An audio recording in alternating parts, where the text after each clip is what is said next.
Il y a des dates que l'on n'oublie pas. Pour son 40e congrès, la SOFMER a choisi Strasbourg, la plus européenne des villes françaises. Les mots d'ordre de cette édition anniversaire sont clairs. Progresser et se dépasser. Mais alors, comment accompagner au mieux les patients dans leur parcours de santé ?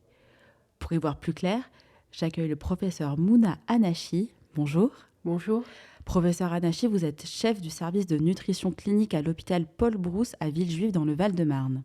J'ai une première question. Vous évoquez un continuum de la dénutrition à l'obésité dans le handicap neurolocomoteur.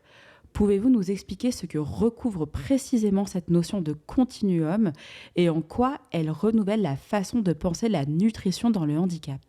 Oui, en effet, merci de me poser cette question très importante. Il existe en effet une relation très étroite entre les troubles nutritionnels et le handicap neurolocomoteur. Et en fonction du stade de l'installation de ce handicap, les patients peuvent souffrir de dénutrition et évoluer progressivement vers un surpoids ou une obésité. Donc en effet, cette prise en charge, notre regard et notre prise en charge nutritionnelle doit inclure ces deux extrêmes de la dénutrition à l'obésité, avec une évolution au cours de l'évolution naturelle du handicap. Vous mentionnez que plus de 70% des personnes vivant avec un handicap sont concernées à un moment de leur vie par un trouble nutritionnel. Quels sont, selon vous, les principaux mécanismes physiopathologiques à l'origine de cette prévalence si élevée ? En effet, au début du handicap, lorsque le handicap s'installe, il y a une agression métabolique qui va entraîner une augmentation des besoins et en même temps, du fait de l'hospitalisation, parfois en soins intensifs, une diminution des apports alimentaires. Tout ça va être à l'origine d'une perte de poids et surtout d'une perte de la masse musculaire.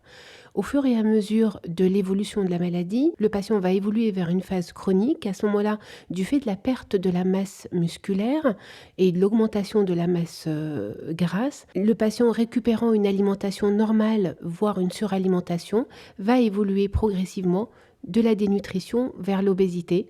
Et cette obésité, elle ne se quantifie pas seulement par l'indice de masse corporelle, qui est un mauvais, finalement, paramètre d'évaluation de l'état nutritionnel, mais plus vers le changement de la composition corporelle, allant de la masse musculaire, de la perte de la masse musculaire, avec une augmentation de la masse grasse.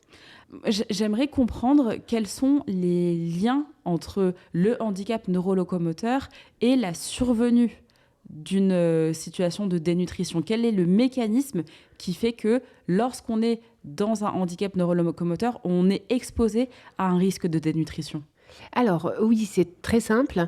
Lorsque on s'installe de façon aiguë, le plus souvent un handicap neurolocomoteur chez un patient, chez une personne, il va y avoir une situation d'agression qui se manifeste par une augmentation de l'inflammation et une protéolyse dans la phase très aiguë de la maladie. Pendant cette phase-là, on va avoir du fait de cette inflammation une diminution de la masse maigre liée à la protéolyse qui est associée à une diminution des apports du fait de la sécrétion de cytokines pro-inflammatoires et également d'une diminution des apports. Donc tout ça va entraîner une perte de poids, surtout une perte de la masse maigre. Et donc, pendant cette période aiguë, le patient se dénutrit.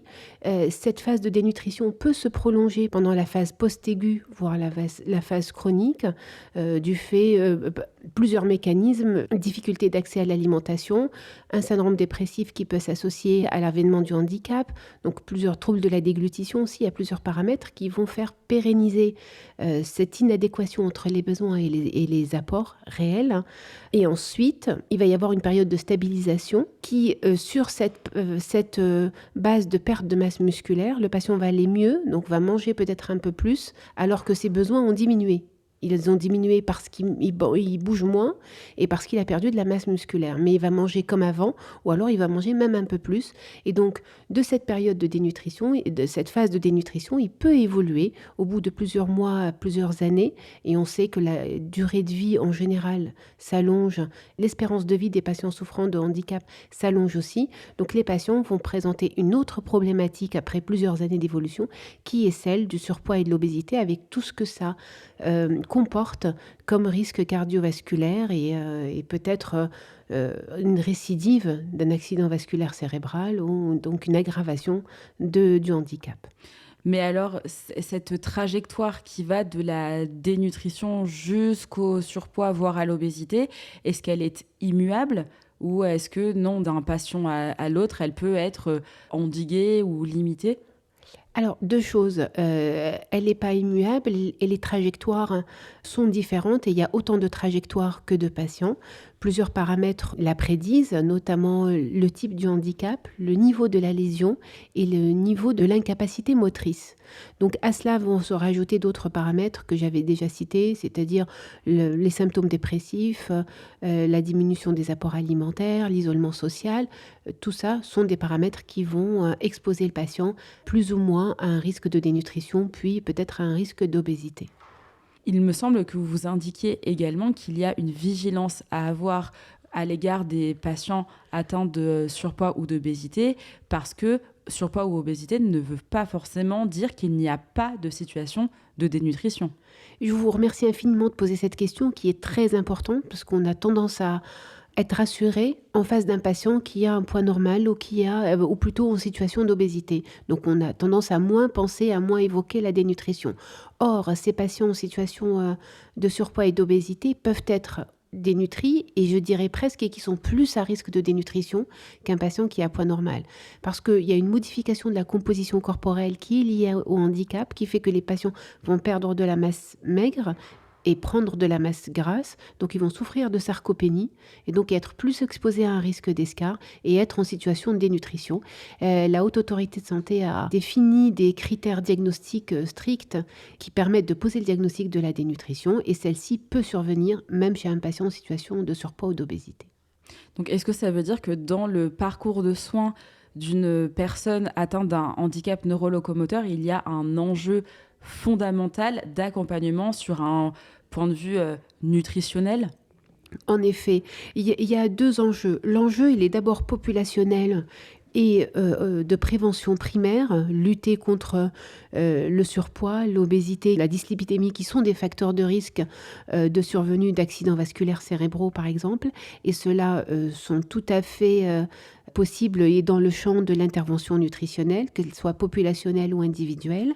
Et puis il y a la prévention secondaire après la survenue d'un accident qui va entraîner le handicap, soit cérébral, soit médulaire.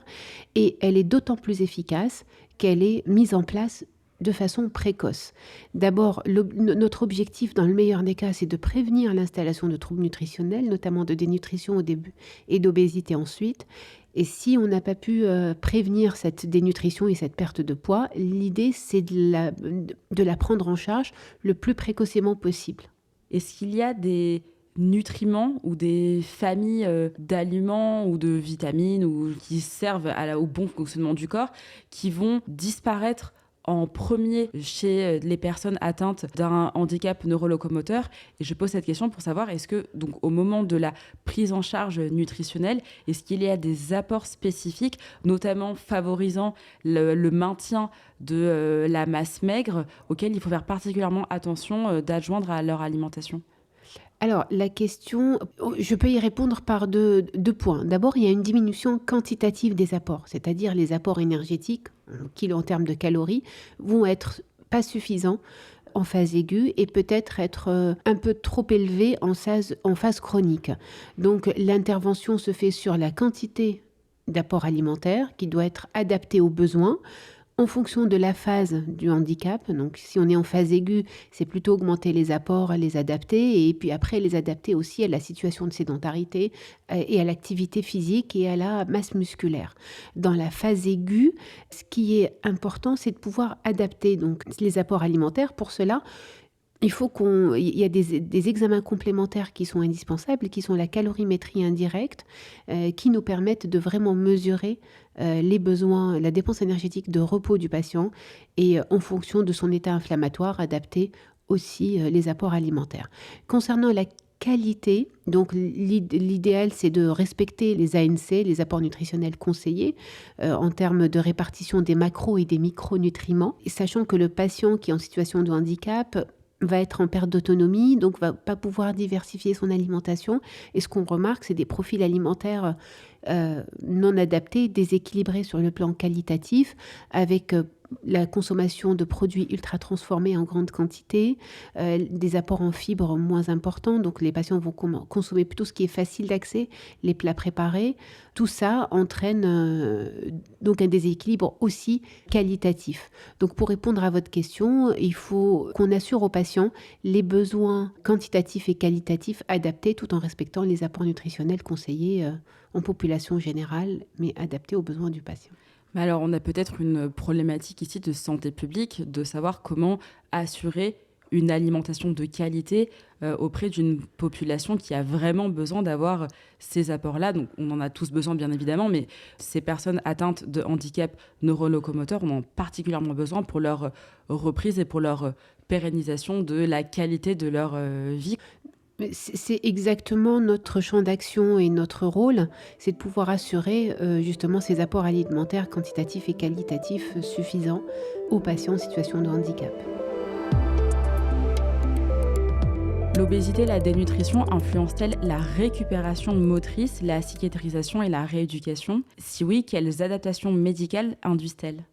Oui, en effet, la perte de la masse musculaire va entraîner un retard de la reprise ou de la mise en place de la rééducation avec un facteur limitant fonctionnel.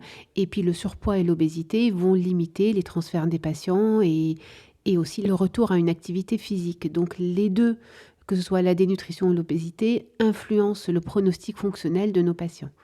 Et est-ce qu'on peut établir une corrélation directe entre le statut nutritionnel et le niveau d'autonomie d'un patient ? Oui, en effet, le statut nutritionnel influence directement le niveau d'autonomie du patient, que ce soit d'ailleurs l'obésité ou la dénutrition.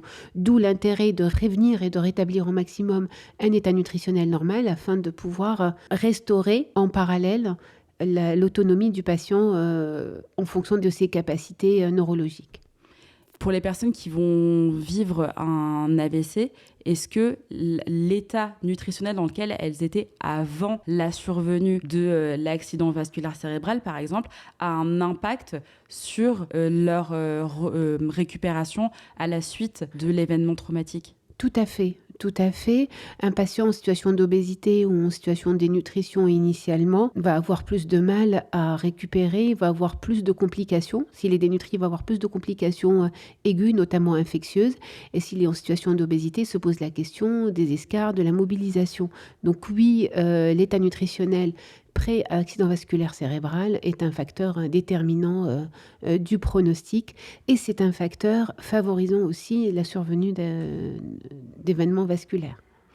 Très concrètement, quelle stratégie on devrait mettre en place dès la phase aiguë pour prévenir les troubles nutritionnels ? Alors, merci de le dire, l'intervention nutritionnelle doit être le plus précoce possible, c'est-à-dire dès l'installation de l'accident, quel qu'il soit, métabolique ou traumatique. Dès l'hospitalisation ou réanimation, si le patient passe par la réanimation, c'est là où commence la prise en charge nutritionnelle préventive, prévenir la dénutrition et la traiter la plus précocement possible. Comment ?